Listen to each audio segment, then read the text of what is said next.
جو نقصان ہوگا جھوٹ بولنے کا وہ یہ ہے کہ اس کے وجود میں منافقت آ جائے گی۔ امیر المؤمنین علی بن ابی طالب علیہ الصلوۃ والسلام فرماتے ہیں کہ الکذب یؤدی یا الکذب یؤدی الی النفاق، جھوٹ انسان کو منافق بنا دیتا ہے، اس کا ظاہر اور باطن ایک نہیں ہوتا، لوگ اس پر اعتماد نہیں کرتے، وہ پست بن جاتا ہے۔ ثلاث خصال من علامات المنافق، 3 خصلتیں ہیں جو منافق کی علامتیں ہیں، 3 ایسی علامتیں ہیں جو منافق میں پائی جاتی ہیں۔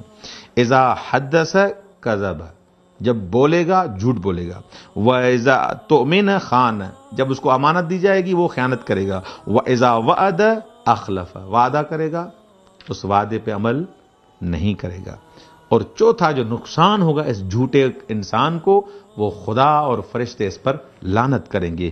لعنت اللہ علیہ ان کان من الکاذبین، ان لعنت اللہ علیہ ان کان من الکاذبین، لعنت اللہ علی الکاذبین، قرآن کی آیات ہے کہ اللہ جھوٹوں پر کیا کرتا ہے؟